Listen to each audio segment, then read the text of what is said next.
From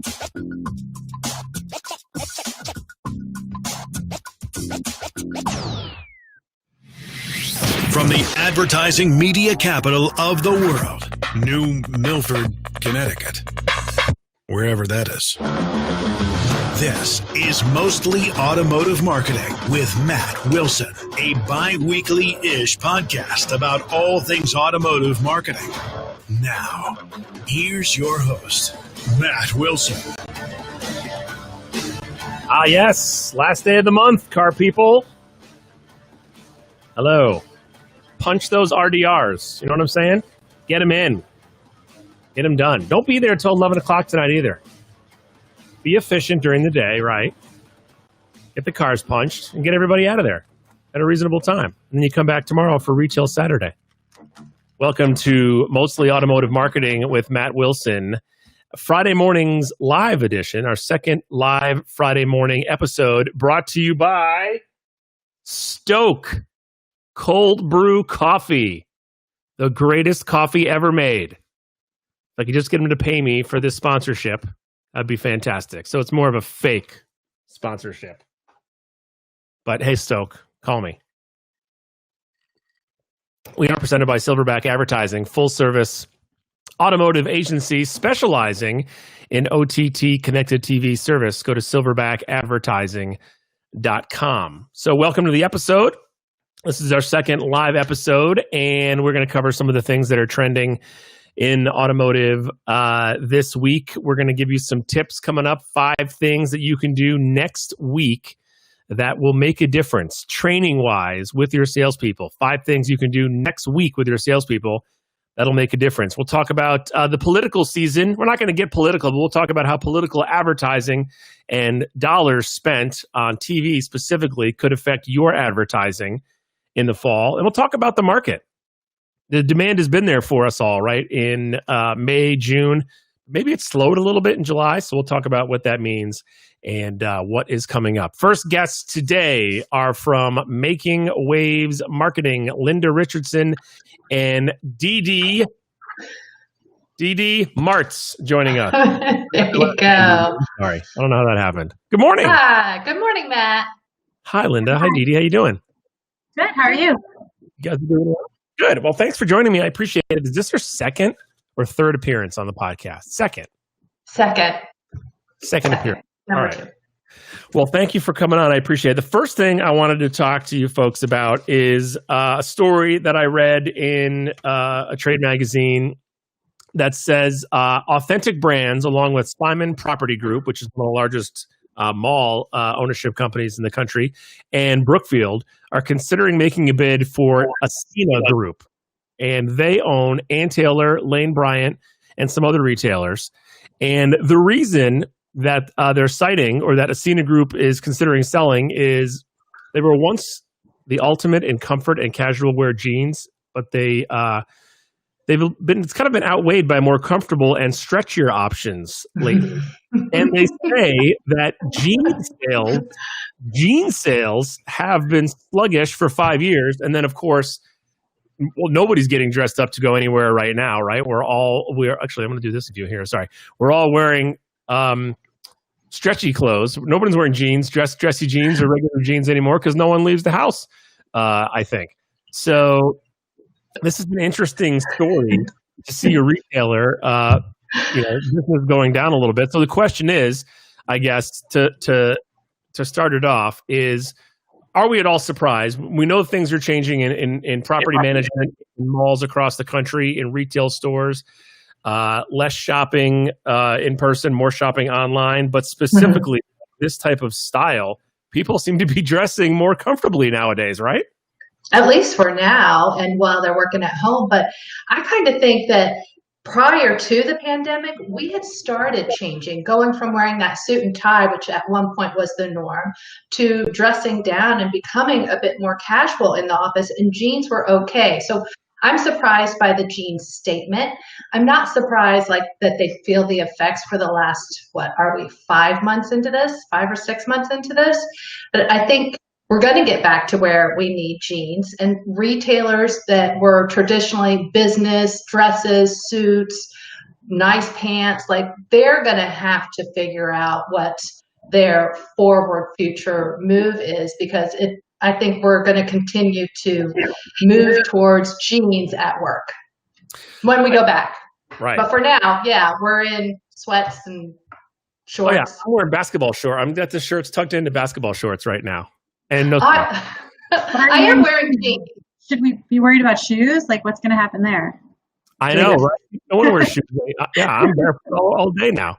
I don't even like feet. You know what's interesting too is, I'm not sure you can tell me how it is in your worlds, but in the automotive industry, you know, there's sort of a wide variety of the way people dress, right? You have the stores, like I have a client at my agency who they are shirt and tie, and their shirt and tie colors match their logo, like the branding of their store, which is very cool. They have no facial hair. It's like they're very well dressed, but it's also like a down to earth environment, right?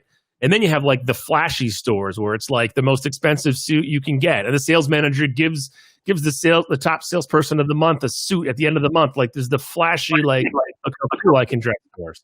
And then there's the casual like golf shirt in the summer stores. And then there's like me. I wasn't working on the retail floor, but I was on the floor. You're walking around sometimes. I'd be like, I'm not wearing a tie to work. I wear jeans and a dress shirt all the time. And I feel like that is happening in a lot of situations, depending on what store you're at, what part of the country you're in, dealership wise. But what do you think is happening outside of automotive?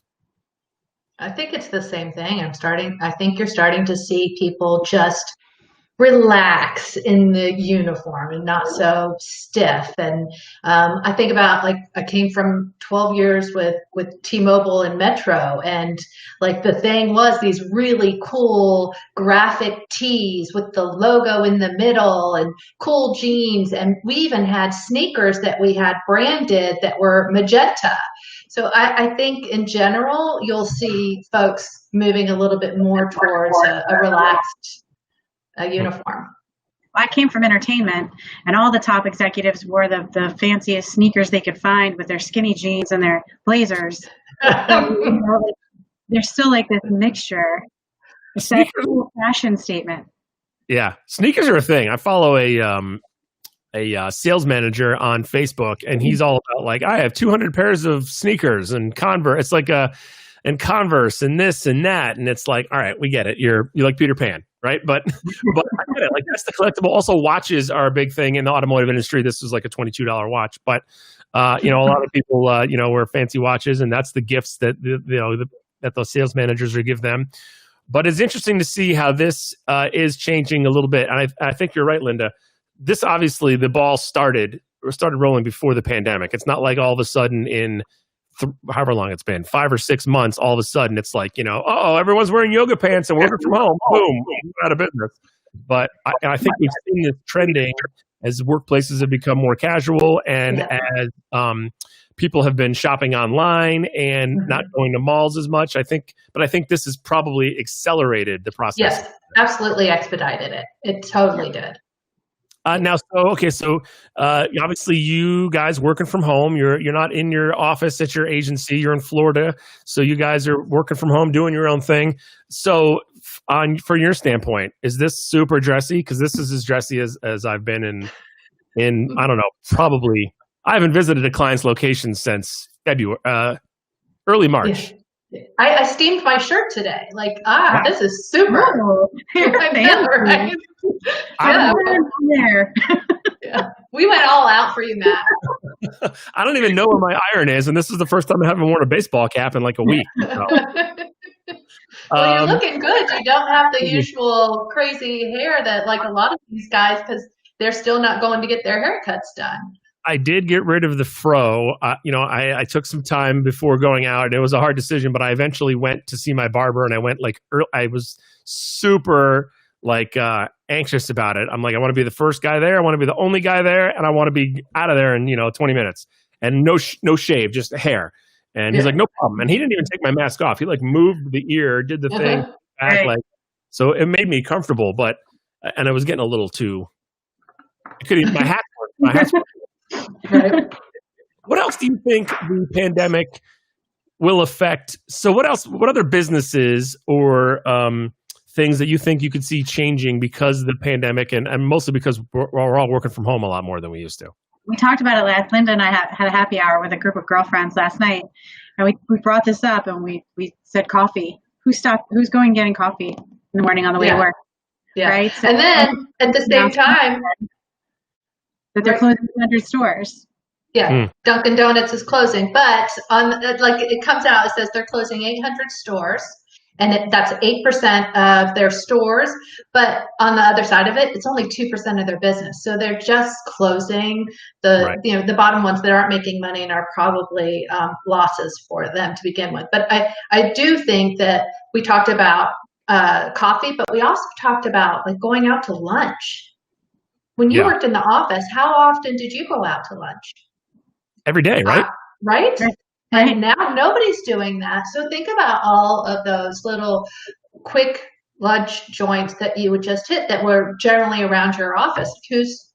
I'm sure some people are still doing that, but not to the extent that we were. One of my friends worked for, I won't say where they work, but their organization, they were bringing them back to work slowly, and they're not letting them leave for lunch. Like they have to bring lunch. They don't want them going out and then interacting with too many people throughout the day. They were limiting where they could go during the day. That's like the NBA bubble. It's like you're at work. Don't go near anybody. Right. How many times a week would you say that you were stopping to get coffee on your way to the office and buying lunch out? Well, I was buying lunch out almost every day. Maybe one day a week I didn't, and then I usually skipped it because I was too busy. And then I would stop for coffee on average, 3 times a week on the way to work. Like, man, my pocket, I need to go shopping. Yeah. I've been saving some money. I've been working from home for a year and a half, so I stopped doing those things for quite a while. When you're working from home, you're almost forced to make I would have the best intentions on Sundays. I'm going to bring leftovers for lunch tomorrow. I'm going to keep them in the fridge at work. I'm going to eat in like a little lounge area set up in my marketing office. I'm going to eat in the office, and then I'd be like, in the morning, I'd be like, I'm not going to make lunch right now. I got to go. And then so every day I'd be at either the deli down the road or the grocery store next door had a deli and a salad bar, and there'd be like 3 places you'd go. But I was working in a Fairfield County, Connecticut, where everything is super expensive. I was spending like $50 a month, $50 a week on lunch. Easy. I mean, it's crazy. So I think the moral of the story or the lesson is if you're at a dealership right now, you're working at your store, or you're at your agency right now, don't make lunch at home. Support your local guys, because I'm thinking of the money that the deli down the road from now. The dealership I used to work at is open, obviously, but there's less people working there right now. And a lot of offices in that area are still work from home, and it's got to be hard for that restaurant deli. Yeah, we do. We have to find ways to start supporting our local businesses, even just any of the little shops that aren't food related. We've got to start supporting and showing up. And I love Amazon. I do, but oh man, we got to stop ordering from those folks. All right, so here's one of the things that all right, sorry about that. No, I agree with Amazon. It's tough. I mean, I've told the story before on this podcast, but the liquor store in my town delivers. So on last Friday, after this show, I went online and I ordered, just a couple things, whatever. The dollar amount of what it cost doesn't matter. And so that was like 11:30. At 2:00, there's a car in my driveway. I'm looking out this window over here, and I'm like, who is that? I'm like, that's the liquor store.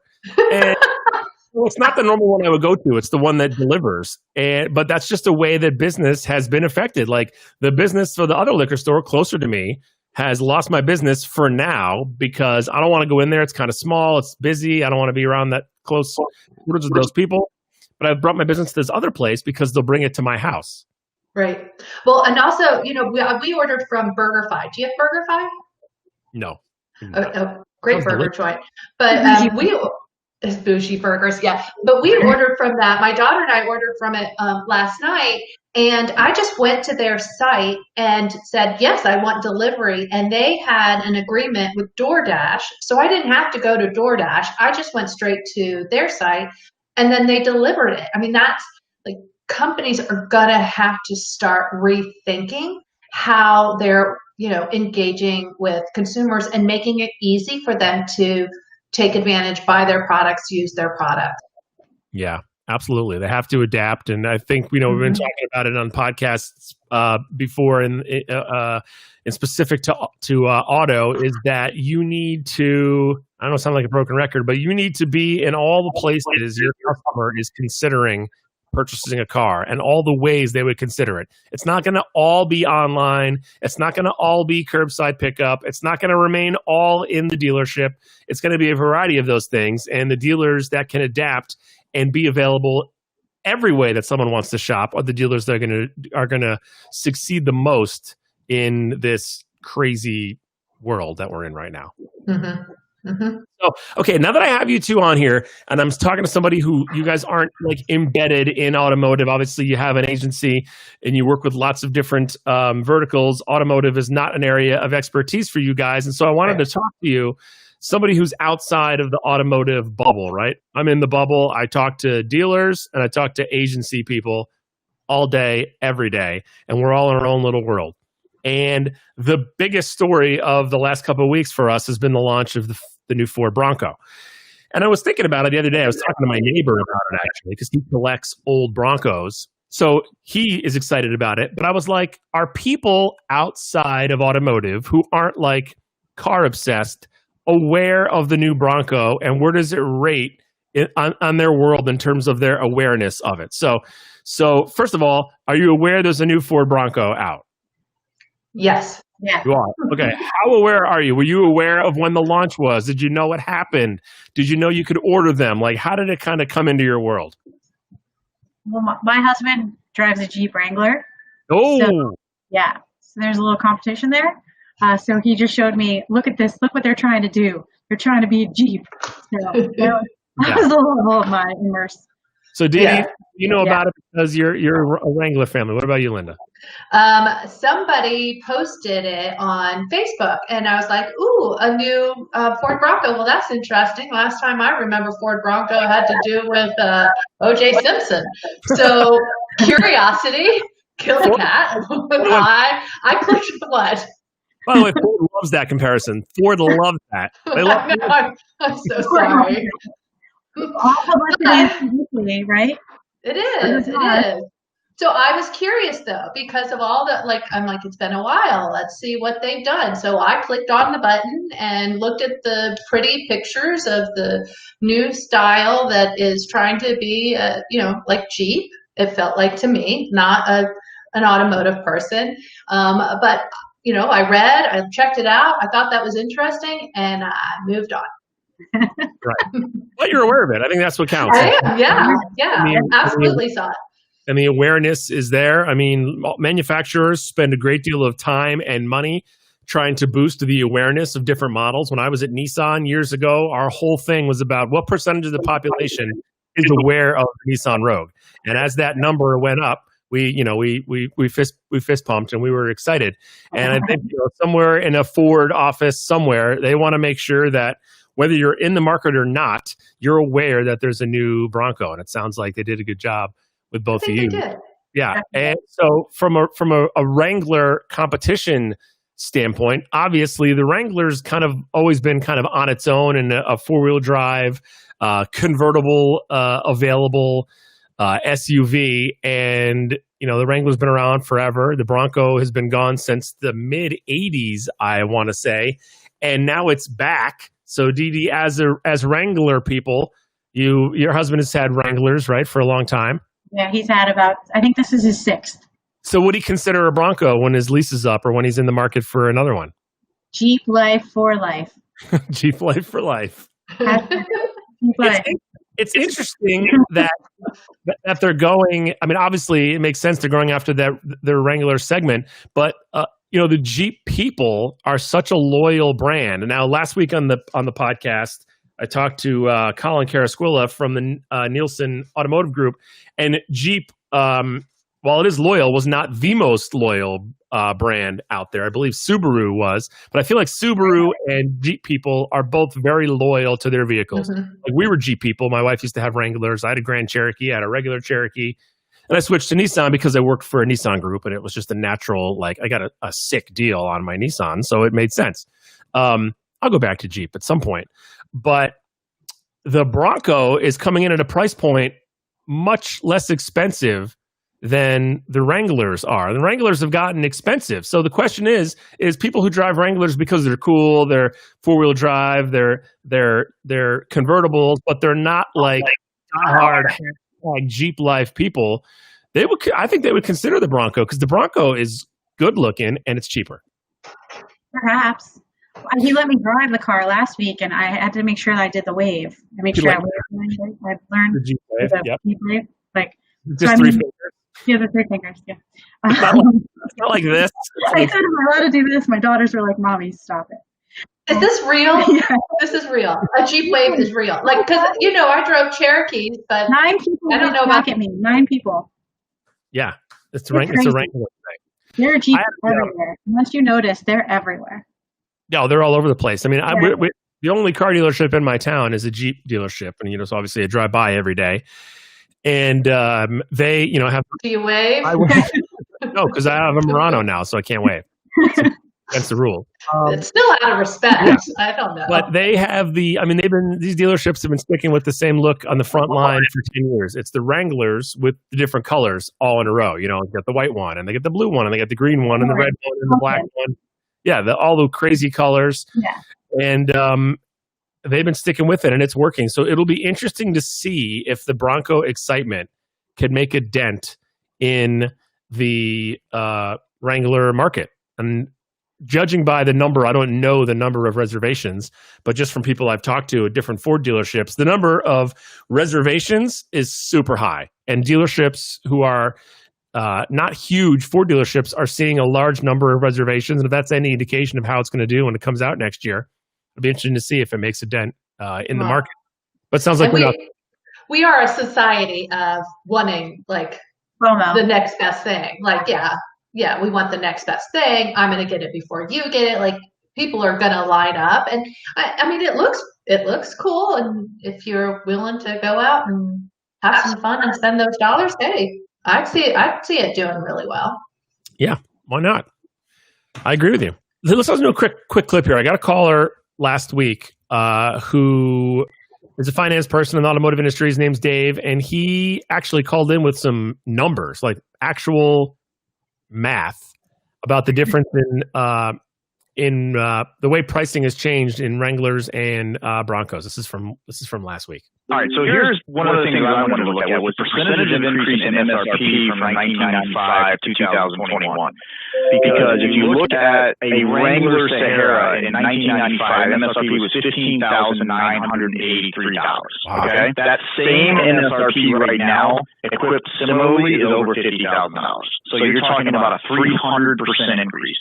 If you look at a Bronco Eddie Bauer edition, 1995, $24,000 fully equipped. That's a 200% increase, basically, of what you're getting into now if you're looking at the original edition. I don't know how many other people looked at the data from that standpoint. From my standpoint, Ford did a great job with the rollout on this, trying to manage cost versus marketing versus development and the actual rollout. I think he makes a good point. He does make a good point. A lot of math, though, to process. Math's not my... And I started writing down numbers. I'm like, I tried to when he was talking last week, and I just couldn't write fast enough. And I was like, you know what? Forget it. This is recorded. I can listen back and try and digest the info. Well, they're coming out with a hot price point. They're coming out with something that is interesting and new and hasn't been around for a long time. Like they've got a commodity on their hands, and now they're making this desire to want, this desire to need, and I'm going to get on this list, and I'm going to be one of the first ones to own it. Like they're driving the excitement. They're doing the right thing. In the automotive industry, go ahead. Selling that emotion. Yeah. Mm-hmm. Right. We talk a lot about in the automotive industry about the value of selling someone a vehicle and their neighbor seeing their neighbor in a brand new shiny vehicle and being like, oh, that's pretty nice looking. Well, let's see. We're 4 years into our 5-year loan on this car. It's you've got that like keeping up with the Joneses kind of thing in automotive. And it'll be interesting to see if when the new Bronco starts cruising around town, if it makes an impact. Well, we have a couple of Wranglers in my neighborhood now. You'll have to watch that. It'll be interesting to see for sure. Yeah, I mean, Yeah. Yeah. Oh, three family. How do you do it? Three fingers, like this. It's These casual. three. You have your hands on the wheel and it's like, hey, right? It's not. It's Oh, not that's like, what it is. That's it. I'm on the hands of Finger the guns. wheel. Oh my God. I'm going to do finger guns. Hey. All right. And Linda, Making Waves Marketing. Let's plug Making Waves before I let you go. Yeah, we will. I think we messed this up last time, Yeah, but we're a boutique agency, female owned, focused on local retail stores, hospitality when that starts coming back, restaurants, Professional services. professional attorneys, services. advisors. And we will help you make waves, not ripples. I like it. Well, thanks for joining me. It's been great to talk to you both again. Thanks. You always love him. Thanks. Yep. Anytime. Thanks.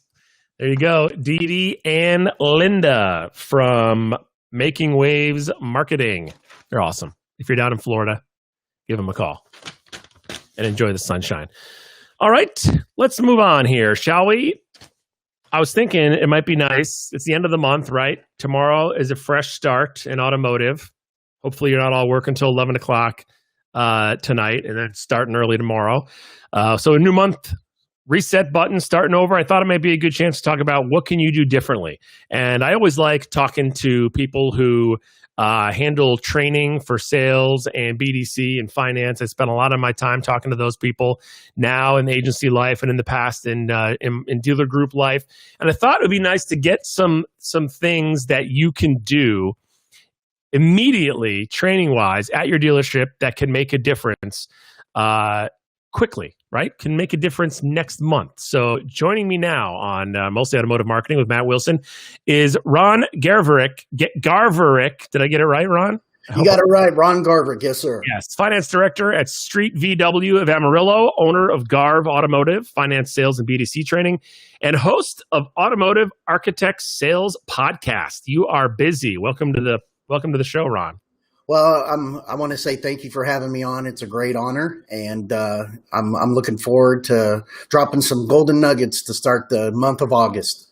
How's the close going at Street VW at Amarillo? Right now, we have all the salesmen are here, and we have customers at every desk, so it's going to be very busy today. All right, punch those RDRs. Yes, sir. So let's get to it. I won't keep you for too long, but I thought this would be a good chance to give some dealers some tasty nougats of information on things they can do training-wise that can make an immediate impact on their business in August. Do you have 5? Can we go through 5? I do have 5, actually, so I'm glad that we were on the same wavelength when it came to 5 golden nuggets. Are these in any particular order?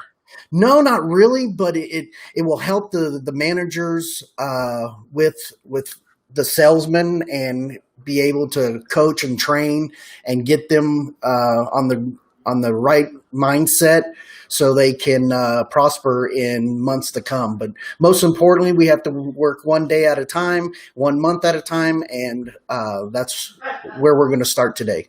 All right, let's do it. Start at 5 or start at 1. I don't care. Let's do it. Number 1, guys, you have to filter through your sales team to figure out who are the order takers, who are the presenters, and who are the closers. And what I mean by that, order takers, you got a customer that comes in, they say, hey, I've got to be at a $350 payment, 72 months, no money down, and you have to give me $15,000 for my trade. I call that an order taker. Check, please. It's just like going into a diner. A presenter will give all the information out to the customer, the price, payment, product, what we're giving you for your trade, what your interest rates is going to be, and sell the car, but don't close the deal. So the customer says, you know what, that sounds like a great deal. I need to go talk to my wife. This ain't my first stop. I'm actually going to look at a Nissan Sentra and also a Toyota Corolla. I'm just going to go shopping. If you got the best deal, then I'll come back to you. A closer will do anything that they can to close the deal. They ask the right questions. They sell on value and not price, and we'll get to that in a minute.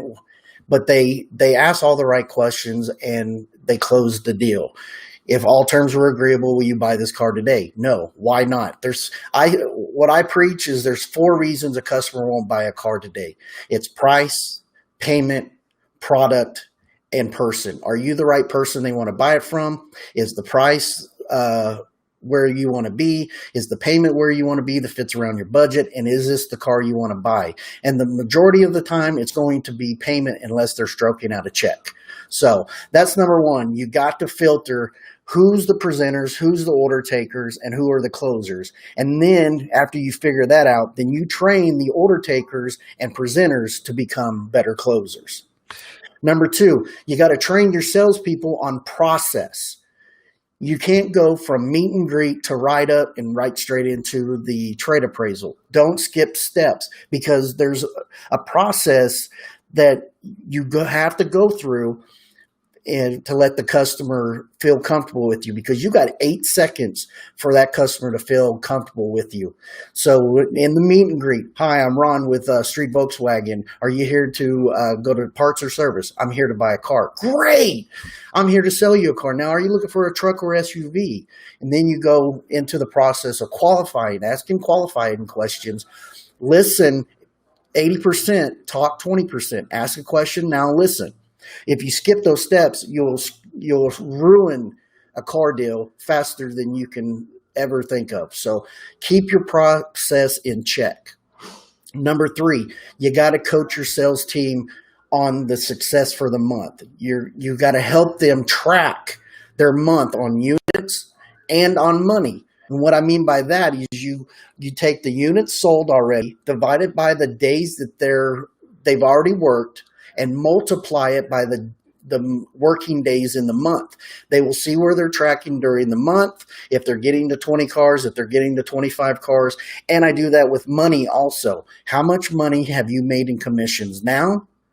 Where you should be at the end of the month. And it keeps them, and I make them write out their bills every month. And every time they sell a car, and let's say they have a $200 cell phone bill, if they sell them a car and it's a Mini, they've already paid that bill. And once they pay all their bills, then they can see how much money they have left over to invest in themselves in more training, buying a book, taking mama out for the night because, the kids have drove her nuts all week. So where you're tracking throughout the month by this formula. Number 4, you got to train more on product knowledge. You got to know more about the vehicle you're selling than the customer does, because if they ask you a question and you give them the wrong answer, they're going to know that you're a liar, and then they can't trust you. If they say, what engine does this have? And you say, honestly, I don't know, but I'll find that out for you. That is more credible as being a great salesman than being one that's given, it's a 2.0. Well, it actually is a 3.6. Why did you lie to me? Why don't you know your product? On top of that, you should know your competitor's product better than the customer does. So you compare your Jetta to a Corolla or a Focus, so your customers can feel like, okay, well, these have better options than this vehicle. I may want to go with this one. This one may have better gas mileage than this one. So if you know your product and your competitor's product a lot better than the customer does, you're more credible. They think that you're a great professional, and you'll be able to sell the car more. Not just on this deal, but every deal that they want to buy throughout the years, and they'll send their friends and family over to buy from you too, because how professional you are. Last but not least, guys, you got to train your sales team on selling value and not price. If you are talking to a customer and they want to know what the best price is, and you haven't done a proper presentation and a proper walk around, you are just seeing your gross profit, your commission wither through every word that you say. So when you find out what their hot buttons are, you find out what they want, and then you start justifying that's why it's priced the way it's priced. Now, most of the time when a salesman goes and gets a TO from a manager, it's because they don't have enough closes in their back pocket to overcome every objection that the customer gives. On top of that, they are devaluing the vehicle every time they lower the price. So when they go up to a manager and say, hey, The customer says they got to think about it. Remember those 4 P's: price, product, payment, person. And the sales manager gets up to go take a TO. If he lowers the price, not only does he not know how to overcome objections, he doesn't know how to justify the value of the vehicle also. Mm-hmm. And all an objection is they still haven't believed that you solved their problem. The problem is, will this fit their monthly budget? Will this give them the best gas mileage out there? Will the options in this vehicle, Apple CarPlay or heated cool seat, sunroof, navigation, will this help them in the long run for the next 60, 72 months? So if you're a manager and you take a TO and you lower the price, then you need training too, and give me a call and I'll help you out on that. But if you're not selling the value, then you need to start the process over, do a proper presentation once again to let the customer know that it's priced the way it's priced due to the fact because of all these options. I used to love visiting stores, and I'd be, hanging out with the sales managers, talking to the sales managers, be at the desk, and I would see a salesperson come over with his little worksheet, and he would say, hey, the customer needs this. And the guy would go, did you get this? Did they drive the car? Did you do the trade? Did you do that? And he'd be like, no. And he'd be like, here you go. Come back to me. You skipped A, B, and C. You skipped 2, 3, and 4. And now we're not going to be able to do 5 and 6 because you didn't do 2, 3, and 4 correctly. And I would love, I think it's so important that a sales manager, general manager, executive manager, whoever it is, it holds the people accountable for the process, because the process works if it's done correctly and done every time. Yeah, stop trying to reinvent the wheel. You do get these customers that looked online. They already seen the price. They know you're the lowest price out there. They know they want to come in and do the meet and greet, but then get right straight to the demo. They already figured out what they want. They've already know the price range they want to be at. They want to skip the steps. Great. But if you follow their process and then you're bouncing back and forth, now you found out they're trading a vehicle off without asking the question in the qualifying step, then it's just a cluster, and you're starting to see your gross profits go down. And the bad thing is, where you make the most money, you make the money on selling value to the car, you make money on down payments, and you make money on the trade appraisal.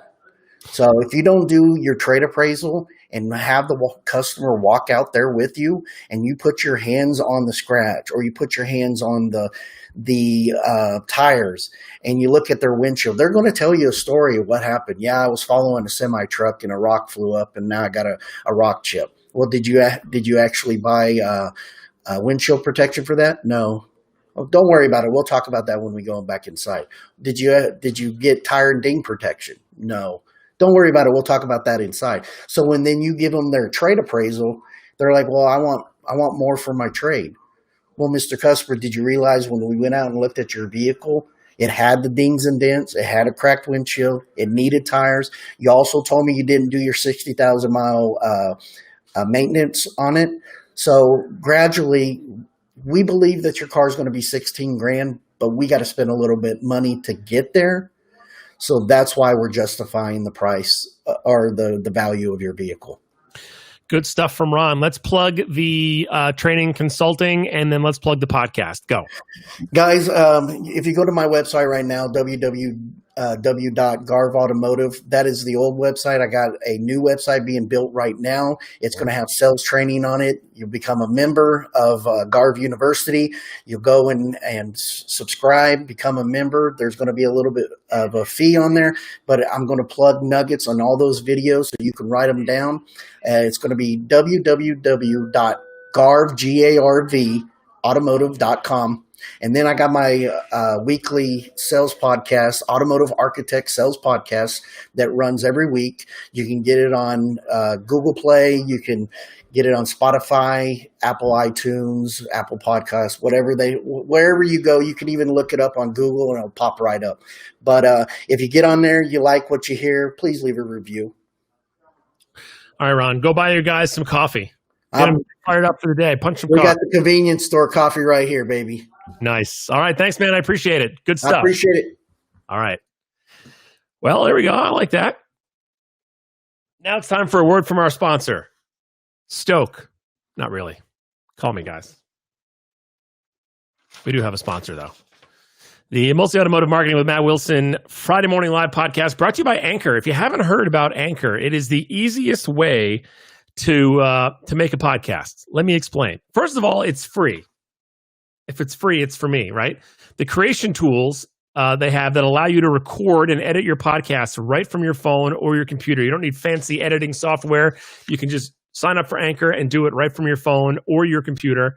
And then to distribute your podcast for you, which is the hardest part, right? You want to get it on Spotify and Apple and Google and Stitcher and Frackle. And I don't even know if that's a thing, but you want to get it in all those places. That could be time consuming. Anchor will do that for you. You can even make money on your podcast with no minimum listenership. Everything you need to make a podcast in one place. Download the free Anchor app or go to anchor.fm to get started. That is anchor.fm to get started. All right. I think it's going well so far, right? What I want to talk about now was how political spending could affect what's going on with your advertising in the fall. We're not going to get political. Don't worry, I'm not stupid. But we're going to talk about politicians spending money in the fall, Labor Day to Election Day, and how it could affect your advertising. So the story is the president's reelection campaign has made advance bookings of $147 million for TV ads between Labor Day and Election Day. And 3 out of the top 10 markets being targeted are in Florida and are pretty big media markets. Tampa, St. Pete, Miami, Fort Lauderdale, and Orlando, Daytona, Melbourne is one DMA there. And those are areas where a ton of money is being spent. I remember probably, 2010. So 10 years ago, Linda McMahon, Linda McMahon ran for the Senate in Connecticut. And she spent $50 million of her own money to advertise to get into the Senate. She lost, by the way. And then in 2012, she spent another $50 million. And she lost that one too, by the way. So she spent $100 million of her own money to get elected to the U.S. Senate. And the only thing you could hear or see in this part of Connecticut that I'm in, Fairfield County, Litchfield County, was Linda McMahon commercials. She would call you, voicemail, what do they call it? Ringless voicemail, right? She would send you big floppy mailers in the mail. She'd be all over the local radio stations, all over the TV stations, driving rates up ridiculously high. Linda McMahon, Linda McMahon, Linda McMahon. It was crazy. You're going to see that if you're in some of these markets after Labor Day, right? Some of the other markets that the president's election campaign is spending this $147.2 million is Philly, Minneapolis, St. Paul, Detroit, Cleveland, Akron, Columbus, Ohio, Phoenix, Arizona, and Charlotte, North Carolina. It's going to get nuts. How will it affect us? That's a good question. The answer can be provided by a media buyer, a professional media buyer. Full transparency, I recorded this yesterday with Dee Lynch. She is the media buyer, senior media buyer at Silverback Advertising. Dee, hi. Hi, how are you? Fine, Good. thanks. Oh, here we go. Dee, hi. Hi, how are you? Fine, thanks. Listen, thanks for coming on. We want to talk about the political spending that's going to happen in bulk between Labor Day and Election Day. You heard right there, lots of dollars being dropped in those markets. And then the question that I had is, how will that or can that affect dealers who regularly advertise on TV and radio in September, October, and early November? Can it have an effect on what they normally do? And if so, what would those effects be? Yes, so absolutely, it will affect their advertising campaigns. Any advertiser needs to understand that any election, especially a major election such as this one that's coming up, can potentially and most likely will impact their advertising campaigns. And in terms of how could it affect them, You'd have rate increases, Okay.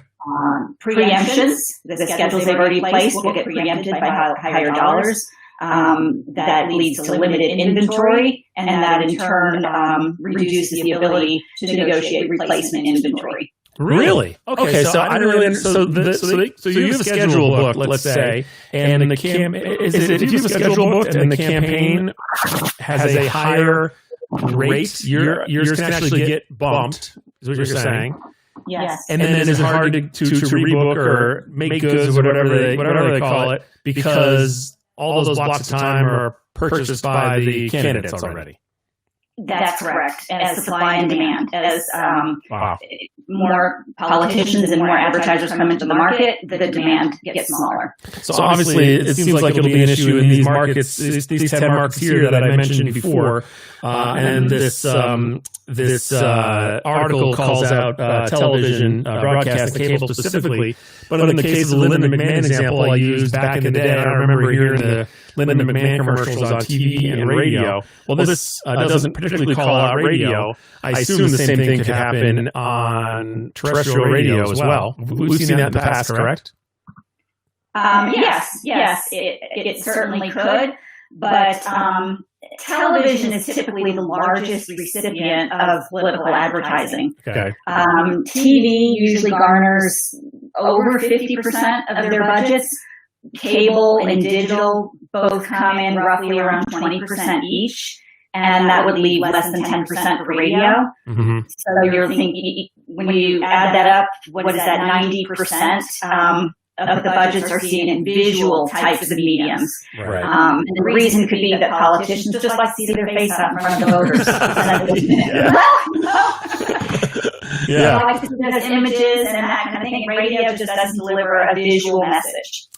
Is there anything the dealers or agencies can do in advance in terms of just pre-planning, knowing, okay, maybe I'm not going to be able to be on, or maybe I need to purchase something else or buy it a different way? Is there anything the dealers or agencies can do knowing that what it's going to be like between Labor Day and Election Day?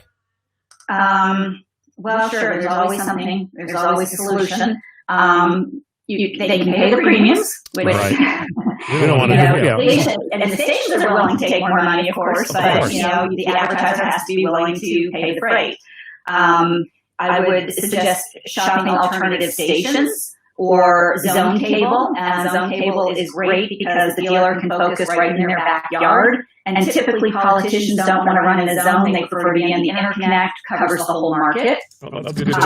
Another suggestion would be to move the budget to CTV, connected TV. That is television delivered over the internet.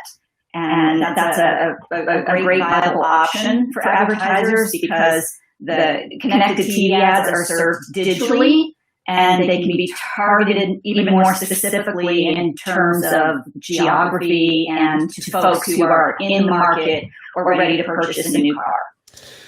Well, it's interesting. The first part too. So the candidates prefer to buy. You're saying the networks, like as an example, they'll buy ABC, NBC, CBS in a market, as opposed to buying a cable zone like in Connecticut here. Instead of buying Fairfield County Spectrum Cable, they'll buy the network across the whole state. They prefer to buy that way.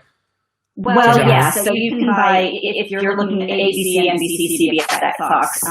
Those are the local TV stations. Right. That would be a local spot TV buy. When I talk about cable, it would be an interconnect. Right. So people would sell it, blanket the whole DMA. Gotcha. And get all the zones combined together because they want that massive reach. Right. So that's a good piece of advice. You can pay the rates, which dealers and agencies, we don't want to do that. You pay the high rates. So you can buy zones, which would be a good way to continue on and not have to compete with the political dollars, or move some of your money to connected TV, OTT, which is a good place to be for targeting and otherwise. Well, that's good advice for dealers. I think that is it like it's probably only like this for national elections, right? I'm imagining for the opposite year, local elections, is it a little bit easier, or do we see this every 2 years? You can see it in any election year. The federal candidates, the stations have to air the federal candidates. When you get into local elections, I mean, that you could end up with some zone cable from just those little smaller local elections, but it all depends. And really, it depends on what's happening in the market and how heated the races are. So, for example, if you have two candidates and one is polling at 80%, well, you're not going to have an issue. If you have two candidates that are pretty close neck and neck and are maybe polling at 50%, then you're most likely to see more political spending, as they battle that out. Good stuff. It all depends. It's never, and you know what, 2020 right now, anything goes. We have no idea what tomorrow's going to bring. No idea. Anything can happen. Anything can happen for sure. Dee Lynch, senior media buyer at Silverback Advertising and a co-worker of mine. So I appreciate the time, Dee. Well, thank you. I appreciate talking with you. All right. The more you know, as they say. All right, coming up on Tuesday, a regular edition of Mostly Automotive Marketing with Matt Wilson, the podcast out on Google, Apple, all the other places that you get podcasts. I have a conversation about outdoor and specifically about what's changed about outdoor, right? It's not just, it used to be like your Lamar rep would come to your dealership or your agency and they would say, I got these 10 boards available and it's $2,500 per flight. And the flight is 4 weeks. And here's the boards that are available. And they'd give you the map and you'd circle the boards you want. And they would look up on, or they'd call back to the office and ask if it was available for the flight that you wanted to rent your outdoor, your billboard for. Not like that anymore. It's been digitized to a certain extent. And we'll talk about that next Tuesday in the next episode of Mostly Automotive Marketing with Matt Wilson. Thank you to everybody for coming on today and entertaining and hopefully informing the folks here in the automotive industry. I appreciate you all listening, and we'll have another live episode coming up next Friday morning at 10:30. Enjoy the sales close. We are sponsored by Stoke, as you see there on the screen. Not really. But if you know a big wig at Stoke, give him my phone number. Give him a call. I'd like a sponsorship and maybe like a lifetime supply. Thanks for watching and listening. Mostly Automotive Marketing with Matt Wilson. Episode out Tuesday, live next Friday. Have a good weekend.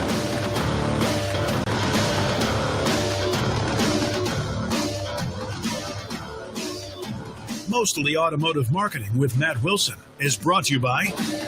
Wait, this guy has sponsors? Oh, never mind. This sheet of paper's blank. No sponsors. That makes more sense. For updates, info, future episodes, and more, follow on Twitter, subscribe on YouTube, like on Facebook, and connect on Frackle. You guys made that last one up. That's not even a thing, Frackle. Come on.